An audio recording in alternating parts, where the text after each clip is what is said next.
buzima dukunda kwirukira ibyo tubonye byose dukurwa nuko tubonye bigaragara kandi ayo ni amakosa akomeye. Uko isanduku yaba nziza kose amabara na zahabu byose biyitatse ndetse n'igiciro cyose yaba ihagaze sibyo byankurura ngo nifuze gupfa ngo wenda nkunde nyishyingurwemo.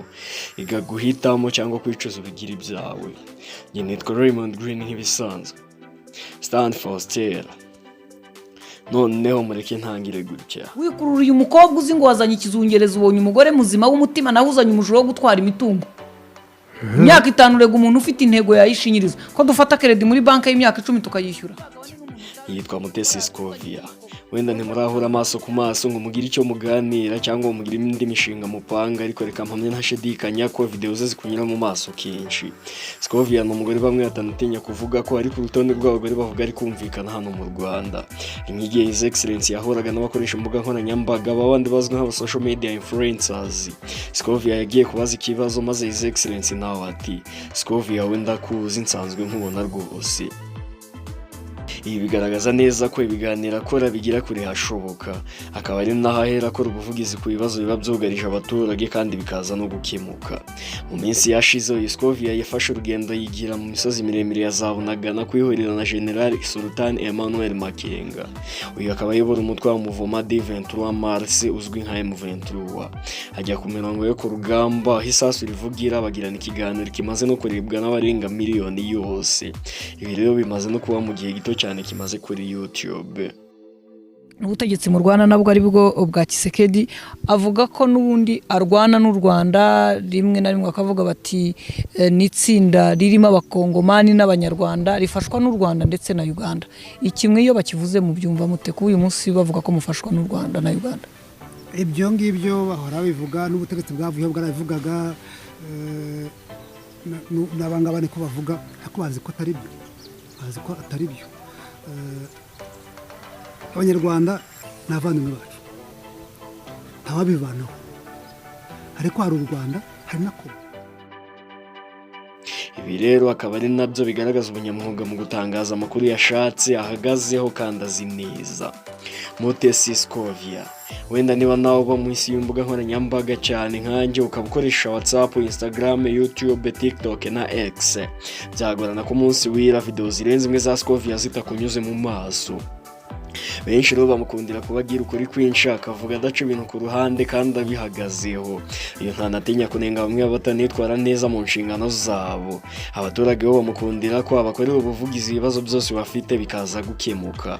Kuva kuri radio yitwa Flash FM kugeza ku binyamakuru bye bwite n'urugendo rutari rworoshye. None ubu yabaye umuduha benshi mu bifuza kuzaba abanyamakuru. Kuva Nyarutarama i Kigali mu Rwanda kugeza Kanjongo hose baramuzi, baramukunda ku buryo bamwiriza kuri status zabo. Ibiganiro byinshi byakozwe na Mutesi Scovia byasize byinjirije ba nyirabyo agatubutse uko biri mu birebwa cyane.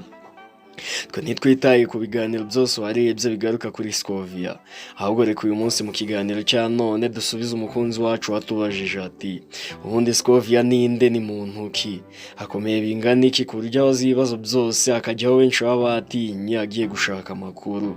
Tumubona kenshi mu itangazamakuru ariko si ibindi akora ntibihe, yaba afite umuryango se ubundi n'uwo ufite ubayeho ute.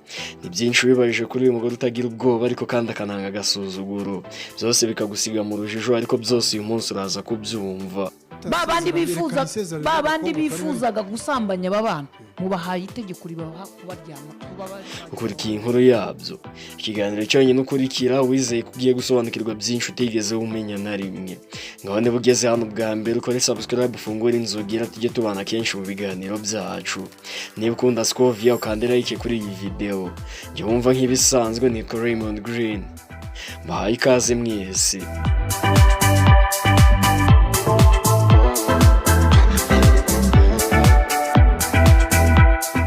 Wabafashe inshingano se igiti mu gisiga mu rugo?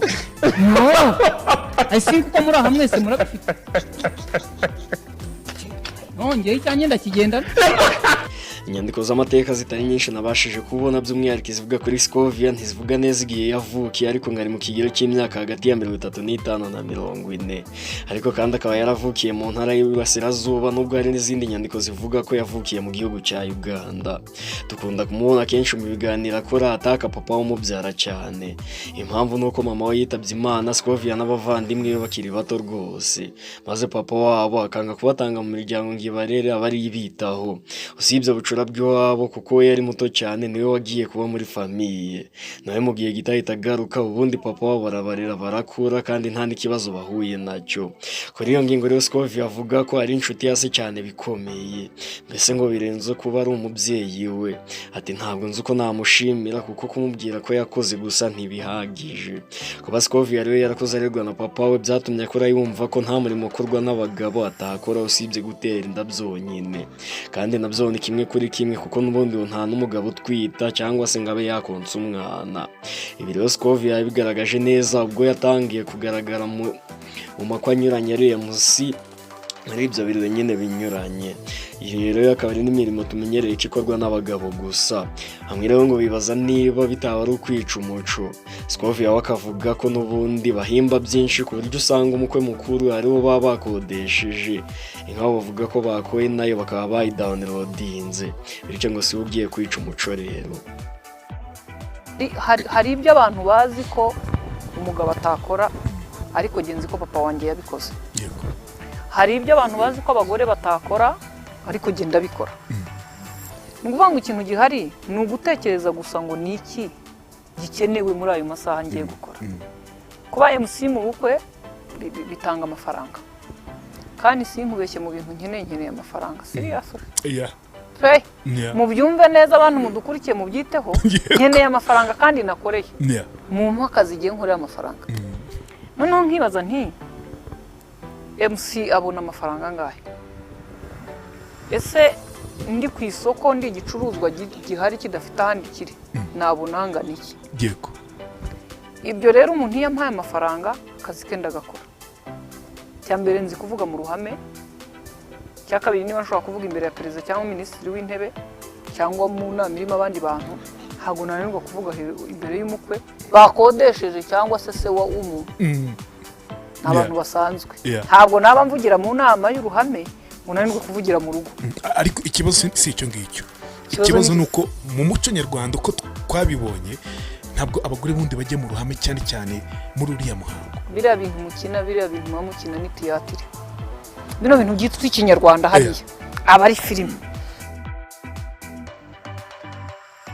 Reka noneho twivugire ku rugendo rwa Scovia mu itangazamakuru kuva kuri 0 kugeza kuri Scovia twese twakunze. Hari ba Solange ya none, hari abanyamakuru bakora ibiganiro bikomeye, wamureba ukavuga uti yabigenje ate. Inkuru ya Scovia mu itangazamakuru itangirira kwitwa Antere.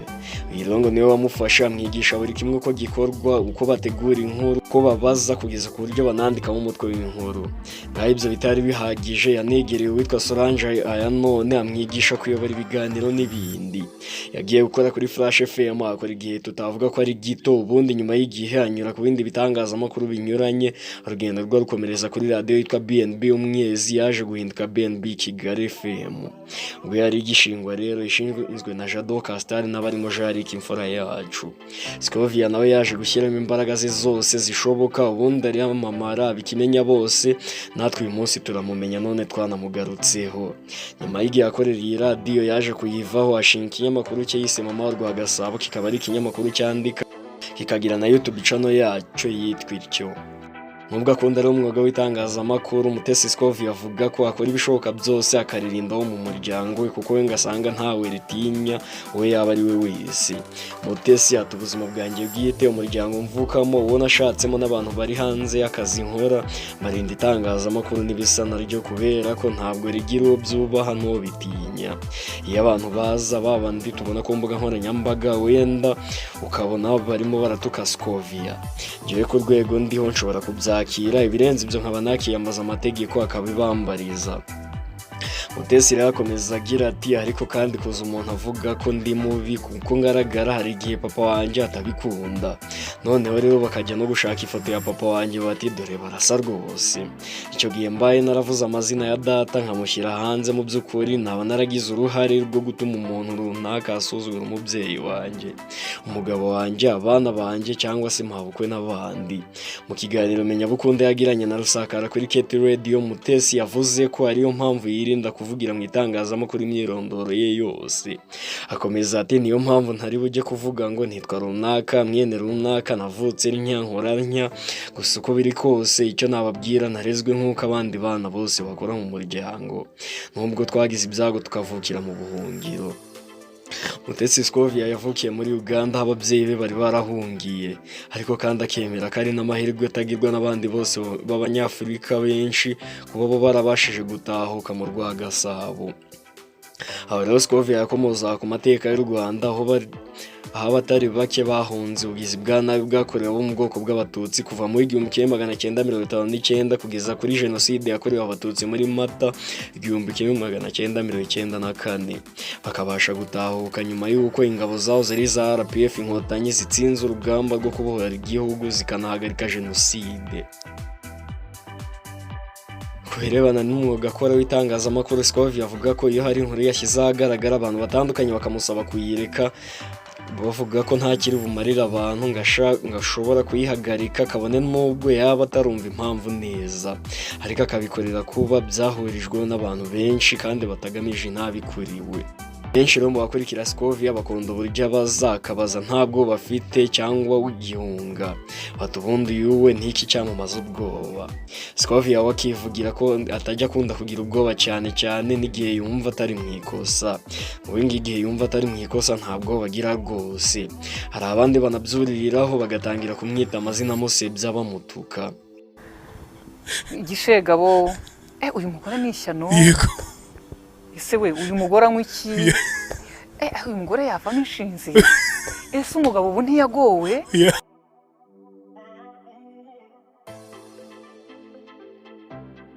Abamubaza niba umugabo ataragowe, umva uko Scovia abasubiza. Avuga ko afite umugabo umukunda, umwitaho ndetse byinshi amaze kugeraho mu itangazamakuru umugabo we abifitemo uruhare runini cyane. Mu nkuru Scovia akunda avuga ko yikundira inkuru za politike ndetse n'izo mu nkiko kuko ngo zimuryohera cyane rwose. Inkuru z'urubanza rwa Prince Kid ziri mu zazamuye izina Scovia kubera amakuru yabaga afite kandi ntanatinye kuyashyira hanze. Mu bindi byinshi amaze kugeraho harimo iduka ricuruza imyenda Scovia Fashion Shop. Niki kindi wenda naba ntakubwiye kuri uyu mugore Scovia? Gusezerana nicyo giteje impagarara zo gutandukana amanywa nijoro. Nibasezerana ivangamutungo muhahano. Ngaho nyemerera nsoreza aho ubundi nshimira wowe twabanye muri iki kiganiro kugeza ku musozo. Nawe tubana buri munsi mu biganiro byacu ruw'agaciro rwose. Niba ugeze hano bwa mbere rero ukore subscribe, like, share na comment, ubundi tujye twibanira buri munsi mu biganiro byacu. Naho ubundi njye nitwa Raymond Green.